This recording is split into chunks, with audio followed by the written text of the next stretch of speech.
Assalamualaikum warahmatullahi wabarakatuh. Waalaikumsalam warahmatullahi wabarakatuh. Halo sahabat semua. Hai. Selamat datang di podcast Infrim. Tempat di mana kita membagi cerita, inspirasi, dan makna di setiap episode. Nah, alhamdulillah kita kembali lagi di episode spesial, yakni bulan yang dimana kita menantikan, yakni Marhaban ya Ramadan. Marhaban ya Ramadan. Karena bulan ini bulan yang penuh berkah, Betul sekali. ampunan dan di mana hati kita itu dekat dengannya, yakni dekat dengan Allah juga. Betul pastinya. Di episode spesial kali ini kita akan ngobrol santai tapi bermakna gitu.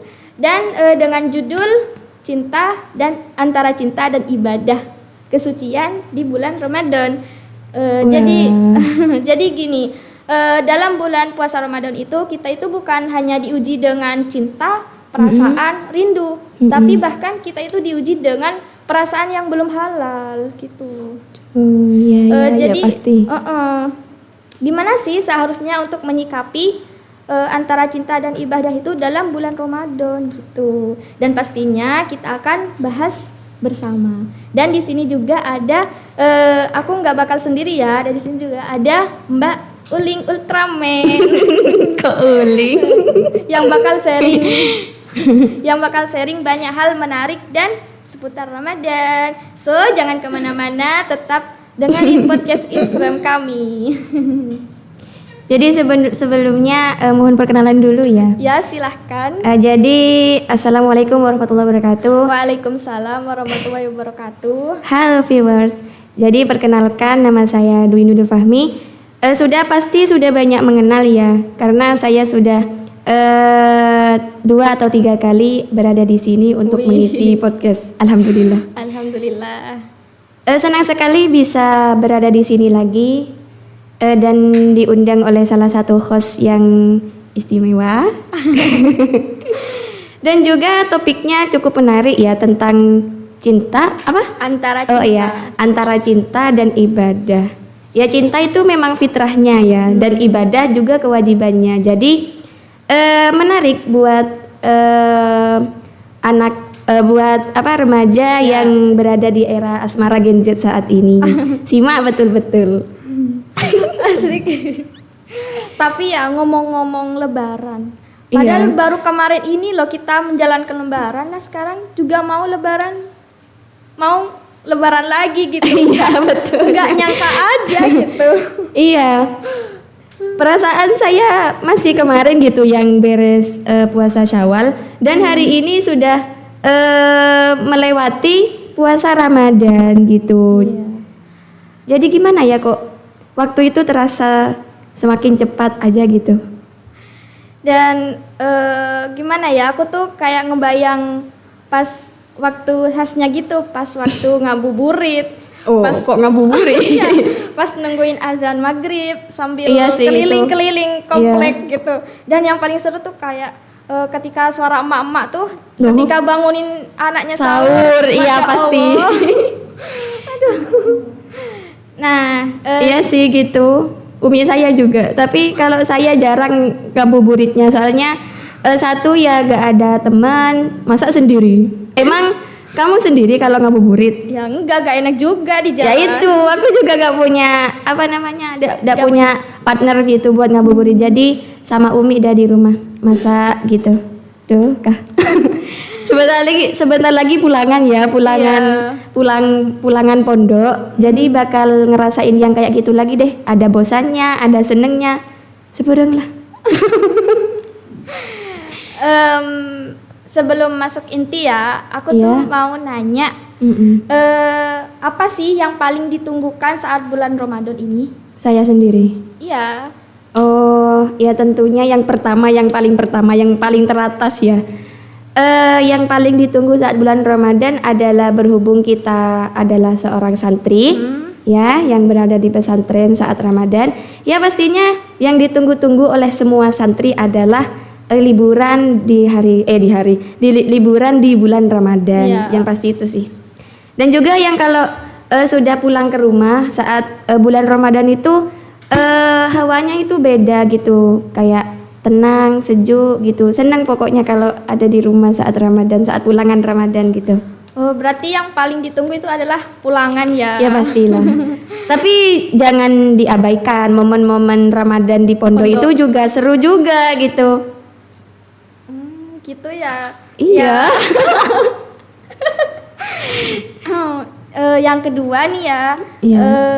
kalau menurut Kamu? kamu ya Samian, apa sih makna dari marhaban ya Ramadan?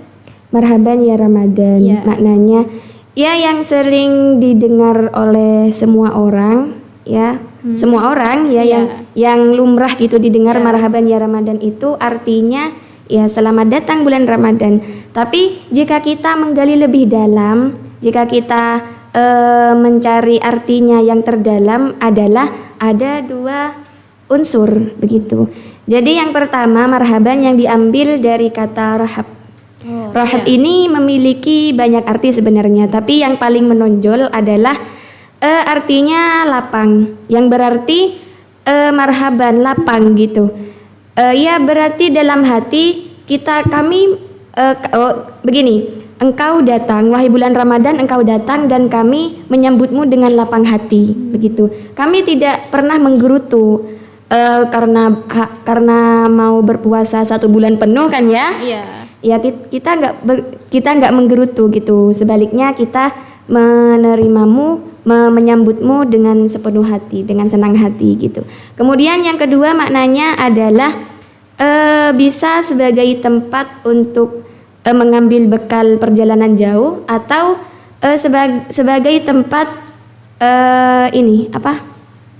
sebagai tempat memperbaiki suatu kendaraan gitu kalau secara bahasa. Tapi kalau dibahasakan dalam bulan Ramadan ini berarti bulan Ramadan ini adalah tempat kita di mana kita mengambil suatu bekal untuk mendekatkan diri kepada Tuhan, kepada Allah tentunya gitu.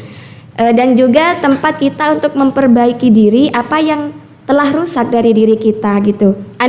Andai kata katakan saja kita itu kendaraan kalau berjalan terus dipakai gitu terus kan ada ajalnya juga gitu, ada waktu rusaknya, ada waktu apalah gitu. Nah sama halnya dengan kita sudah 1 tahun menjalani hidup gitu, 1 tahun menjalani hidup, pasti di antara kita kan bukan makhluk yang sempurna kan ya, pasti ada kekurangan, ada kerusakan, dan di bulan Ramadan inilah adalah tempat kita untuk memperbaiki apa yang rusak, menyucikan hati juga. Kemudian kalimat yang kedua adalah kalimat Ramadan. Nah kalimat Ramadan ini diambil dari kata Romad, tanpa ada akhiran alif dan nun. Iya.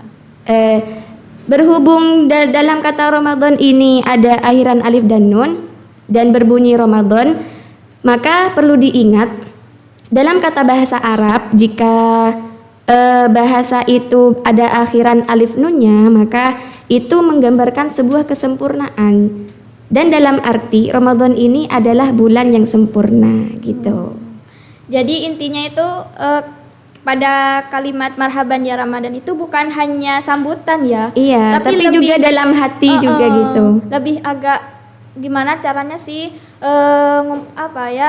amalan kita itu tambah lebih baik, Iya, dan betul. menjadi bagaimana kita mendekatkan kepada penciptaannya gitu kan. Iya, betul juga. Kurang lebih seperti itu. Oke, kita lanjut pada topik intinya ya. Jadi Oke. antara cinta Seru dan nih. ibadah. Seru nih. Karena kita juga merasakan. Iya sih.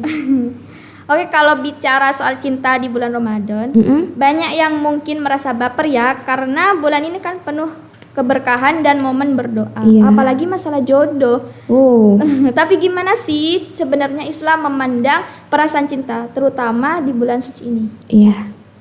Baik, saya akan menjawab. Bismillahirrahmanirrahim. Perasaan yang belum halal. Sebenarnya cinta itu adalah fitrah. Ya. Fitrah bagi seluruh umat, entah umat muslim, entah umat nonis gitu juga. Semua adalah fitrah. Untuk semua umat adalah fitrah. Tapi tentangnya kita harus pandai-pandai untuk mengelola perasaan tersebut, jangan sampai mengganggu kepada ibadah kita begitu. Jadi ya seperti itu, Islam tidak melarang perasaan kita terhadap seseorang, tapi yang paling penting adalah bagaimana kita mengelola perasaan tersebut kepada seseorang. Jangan sampai menjerumuskan kita kepada hal maksiat. Itu kan yang dibenci oleh Allah kan. Iya, betul. Tapi jangan sampai kita terjerumus dalam maksiat. Boleh mencintai, tapi yang disarankan adalah mencintai dalam diam, mencintai dalam doa begitu. Jadi bisa dibilang ya, kalau cinta itu kita merasa membawa kita untuk kebaikan, maka cinta itu baik ya. Tapi kalau mencerumuskan ke hal yang positif, negatif, lebih baik kita itu jauh gitu, menjauhkan dari percintaan itu ya. Karena kan sudah memang dilarang kan dari Islam. Betul. Tapi kalau soal mencintai itu memang sudah fitrah ya. Betul. Dalam hati, tapi Islam itu memiliki batasan juga. Iya betul, memiliki karena aturan. Hakikatnya cinta adalah yang bisa membawa kita menuju kebaikan, bukan malah sebaliknya. Karena cinta begini-begini kita mau diajak untuk apa? Mohon maaf untuk ya gimana ya? Ya kayak gitu dah ya, paham lah ya. Iya paham. Ya kayak gitu. Jangan sampai kita terbawa arus oleh perkara-perkara maksiat tersebut. Atas dasar cinta kita tidak boleh seperti itu. Dan dari ulama pun menyarankan jika kita memiliki perasaan kepada seseorang, itu cara yang paling baik adalah dengan berdoa kepada Allah tentunya. Betul.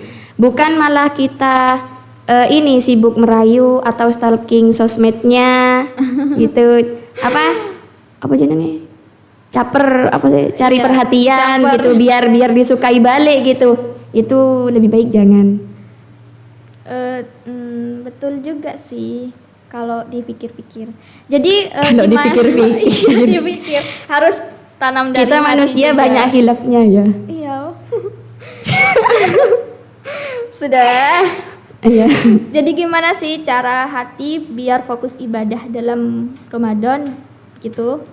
Karena perasaannya gitu, karena perasaan cinta kita itu kepada manusia sehingga tidak bisa mengabaikan pada bulan Ramadan ini. Oh begitu.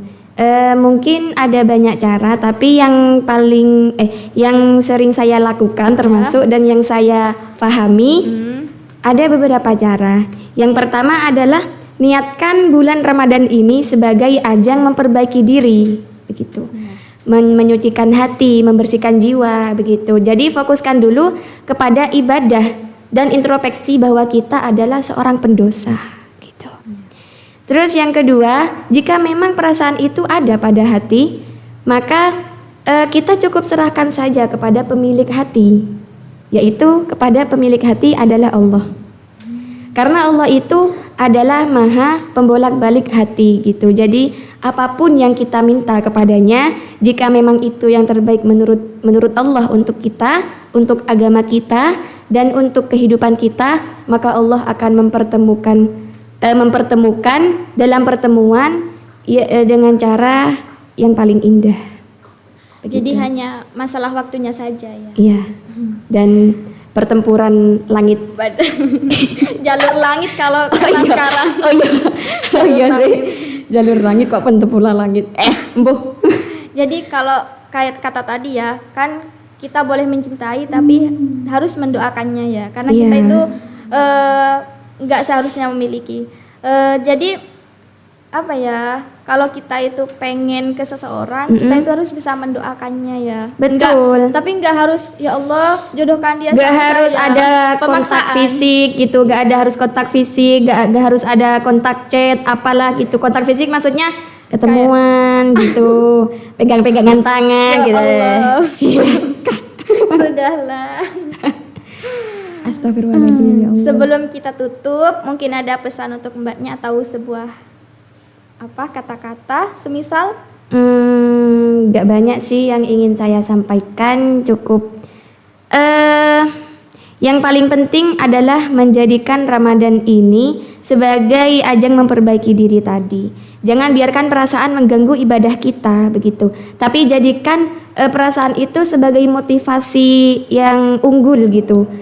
Perasaan jadikan motivasi yang unggul untuk lebih mendekatkan diri kepada Tuhan, kepada Allah gitu. Jika memang seseorang itu baik ya, perlu diingat lagi teman-teman viewers. Jika memang seseorang itu baik menurut Allah untuk kita dan untuk agama kita tentunya dan untuk kehidupan kita ke depannya, maka pasti Allah akan mempertemukan mereka begitu. Dan tentang antara cinta dan ibadah. Kata-kata ini sudah antara antara cinta dan ibadah. Seperti halnya puasa yang mengajarkan saya bersabar. Aku pun bersabar menanti ketetapan Allah untuk kita. Merinding. Untuk kita. Kah bisa? Ulang kah? Ulang. Kok rame? Aku mau kata-kata biar dibuat SW gitu. Merinding ya. Ulang kah? Antara cinta dan ibadah. Sama halnya dengan puasa yang mengajarkan saya kesabaran, aku pun juga begitu. Aku bersabar menantikan ketetapan Allah tentang kita.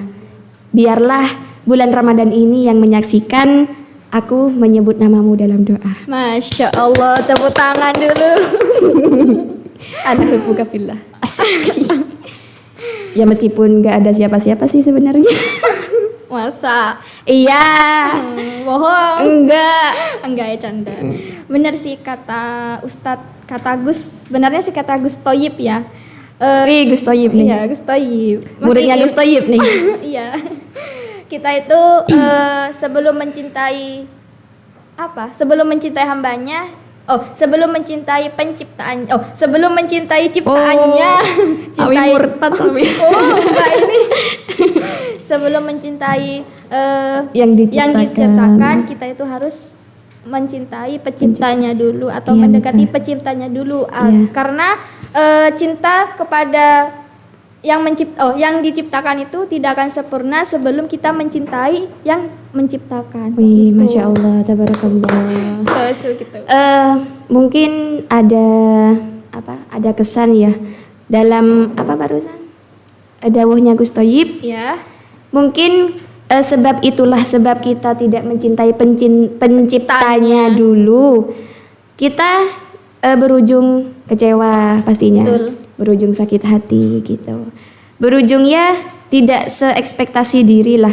Andai kata pun ketetapan Allah adalah ketetapan yang paling baik untuk kita, tapi itu mengecewakan untuk kita, itu yang lebih baik menurut lebih baik bagi kita gitu, daripada kita kecewa atas ekspektasi diri sendiri gitu tanpa kepastian gitu. Iya, karena bisa jadi apa yang baik untuk kita nggak baik kan menurut Allah gitu. Iya, bisa jadi seperti itu. Jadi jangan suudzon dulu atas ketetapan yang Allah berikan kepada hambanya. Iya. Gitu. Ya Allah, astagfirullah. Masya Allah. Pesan yang luar biasa. Terima kasih kepada Mbak Uling Utrame. Uling lagi. sudah berbagi di podcast kali ini. Iya, semoga kita semua bisa menjaga hati dan fokus beribadah di bulan Ramadan. Amin, amin ya rabbal alamin. Sebelum itu jangan ditutup dulu lah. Iya. Sebelum itu boleh tanya nggak? Boleh. Boleh. Kan sekarang kan lagi momen-momennya Ramadan kan ya. Iya. Katanya kalau Ramadan itu ya bukan cuma Ramadan kan. Ramadan kan bulan yang penuh berkah, penuh ampunan gitu. Nah, soal ibadah, maka ibadah apakah yang paling Allah sukai di bulan Ramadan?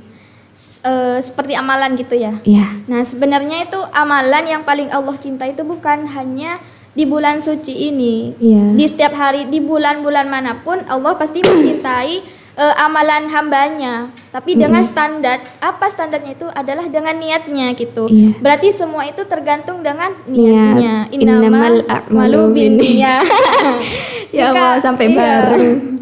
Jika niatnya itu salah, meskipun amalnya itu banyak, Nah, Iya. juga percuma gitu. Karena dalam dan juga amalan meskipun amalnya itu sedikit tapi dilakukan dengan istiqomah dan niat sungguh-sungguh, maka ya Allah yang mencintai amalnya hamba tersebut gitu. Gitu. Tapi kalau bulan Ramadan ini ya, karena bulan Ramadan ini bulan yang istimewa, Iya. bulan yang penuh berkah, ampunan. Nah, maka Allah turunkan dalam bulan Ramadan ini suatu pahala yang tidak mestinya Allah turunkan. Oh gitu. Iya, pada bulan Ramadan ini adalah kan bulan istimewa. Oh iya. Nah, iya. Allah itu iya iya. Oh iya. Ya apa sih? Wah, gimana? Maaf. Nah, jadi pahalanya itu enggak seperti biasa. Pahalanya itu dilipat gandakan. Nah, Mohon maaf ya dibenarkan dulu, Mbak. Ya sudah. Jadi kan berhubung bulan Ramadan dan suatu amalan. Nah, kita mencangkup untuk membahas sholat tahajud dulu ya. Oh iya. Dalam Al-Qur'an itu Qiyamul Lail nih, Bos. Iya, Qiyamul Lail. Salah. Mohon maaf. Dalam Quran itu dijelaskan diturunkan firman yakni wa minal laili fatahajjat bihi nafinatan lak. Nah, berarti itu adalah suatu anjuran buat umat Islam untuk melakukan sholat tahajud gitu kan. Mumpung kita bulan Ramadan dan bangun pun juga jam setengah 3. Nah, itu juga bisa ulama mengatakan itu dianggap sepertiga malam. Nah, kita itu harus sempatkan untuk sholat tahajud gitu. Karena apa? Karena ya mumpung kesempatan gitu kan. Belum tentu bulan selain yang Ramadan lain. bisa bangun. Nah, itu. Jadi itu harus sempatkanlah sholat tahajud karena itu pahalanya luar biasa loh, Mbak. Iya. Enggak seperti biasanya gitu. Allah menurunkan- iya, apalagi doa pada bulan Ramadan itu sangat istijabah. Jadi Masya Allah. sangat rugi bagi seorang hamba yang tidak memanfaatkan bulan Ramadan ini gitu. Tapi dalam tanda kutip apa wis jenenge? apa? Ini semakin besar pahalanya, maka tantangannya juga semakin berat Ya, kan semakin gitu ya. beratnya gitu. Ya memang begitu Ya karena memang semua harus ini harus biasanya mujahid. kata-katanya sampean itu yang ya, apa? yang mana? apa jenenge? Kalau badai-badai gitu apa Oh, katanya? lewati badainya. gitu. Oh, masih inget. Lewati badainya jangan ubah tujuannya. Iya, gitu. itu. Kita kan punya Kalau- tujuan. Iya, semua Jadi harus manusia lewati sih. badainya. Iya. Tapi dalam lain ya, kalau hamba itu, Allah itu cinta kepada hambanya bukan dari segi dari menilai dari segi amalnya juga ya. Oh iya. Tapi Allah itu ketika cinta kepada bukan salah. Jadi ketika hambanya itu banyak dosa dan amalannya itu tidak bisa menghapus dosanya. Nah, Allah itu menurunkan kesusahan atau musibah. Nah, itu adalah tanda cintanya Allah Iya. yang berikan kepada hambanya. Nah, itu diriwayatkan dari kitab Mukhtarul Hadis. Pesonep. Iya dong. Mohon maaf. Ya, kita sama-sama belajar. Kita Sama sama-sama belajar. Nah, kurang lebih dari kitab Mukhtarul Hadis seperti itu. Iya. Jadi ketika Allah itu menurunkan musibah atau kesusahan buat kita, nah itu jangan seuzon dulu kepada Allah. Oh, Allah kok jahat ya, Allah kok gini kepada aku gitu. Berarti Allah sudah nggak sayang lagi sama aku. Nah itu kan salah besar. Karena apa? Karena Allah itu menimpahkan suatu musibah dengan Dengan adanya cobaan. dengan ada cobaan di luar enggak di luar kemampuan manusia. Nah, gitu. Nah, itu adalah bukti cinta Allah kepada hambanya. Ya Allah, seperti jadi itu. teringat satu cerita. Oh, kenapa itu? Gimana ya cerita ndak ya? Cerita aja, mungkin Iya ndak. Iya. kepo. Apa itu? Mungkin bisa jadi pelajaran buat kita semua. Iya, ya pelajaran banget, Ya. terutama bagi diri saya sendiri. Waktu itu saya ada di titik yang menurut saya paling rendah ya. Iya. Di situ saya nangis gitu, saya gimana ya, sudah berdoa kepada Allah, sudah meminta, sudah begini, sudah begitu, sudah menjalankan ibadahnya. Insya Allah, menurut saya, belum tentu menurut Allah gitu ya. Soalnya kan kalau manusia itu kan emosionalnya kan nggak terkontrol gitu. Iya. Jadinya waktu itu saya nangis dan ada dirimu. Oh, ada saya ya? Iya. Tapi saya lupa. Loh, kok iso? Kapan itu? Kapan? Yang gimana? Waktu itu, waktu hujan-hujan. Nggak tahu pokok waktu itu dah ya. Terus Samian nggak berkata apa-apa. Masa nggak inget? Lupa, Mbak. Bener, lupa. Jangan panggil Mbak lah. Ya, pokok intinya Samian ini nggak inget, nggak berkata apa-apa, tapi menulis di salah satu kertas, menulis nggak gimana ya gitu tulisannya. Sabar gitu pertamanya, terus dihadapkan ke saya, terus saya baca sabar gitu. Oh iya. Sabar, oh iya ya Allah harus sabar gitu. Mungkin saya diujinya atas kesabaran saya gitu. Oh iya ya Allah, astagfirullahaladzim, sabar gitu. Terus si Mbak Arisa ini nulis lagi. Karena saya suka diary jadi penulis. Terus nulis lagi kata-katanya, aku nggak bisa nolong apa-apa gitu katanya Mbak Risa. Tapi yang aku tahu sabar aja dah dulu, mungkin dosamu banyak katanya gitu. Terus saya baca, dosaku banyak. Oh iya, aku kan gimana ya? Aku kan bukan manusia yang sempurna gitu. Jadi baru sadar kalau manusia itu tempat salah dan dosa gitu. Ya Allah, bisa-bisanya waktu itu saya ngamuk-ngamuk gak jelas ya apa yo. Gak ngerti pokok intinya kayak ngono. Pastikan yang dicari kan ini kesempurnaan gitu kan ya, ketenangan gitu kan. Gak ingat kalau Allah itu memberikan ujian kepada hambanya itu karena atas dasar cinta gitu. Betul.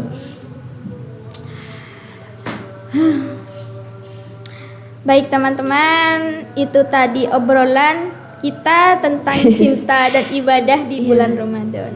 Semoga bermanfaat dan bisa menjadi pengingat buat kita semua. Amin, ya Rabbal Terima kasih Alamin. kepada Mbak Uling. Uling mana ya Allah. Telah hadir di podcast ini. Kalau panggil Uling jangan usah pakai Mbak. Uling Ultraman aja ya. Uling. Ya, sama-sama. Saya akhiri. Wabillahi taufiq wal hidayah. Wassalamualaikum warahmatullahi wabarakatuh. Waalaikumsalam warahmatullahi wabarakatuh.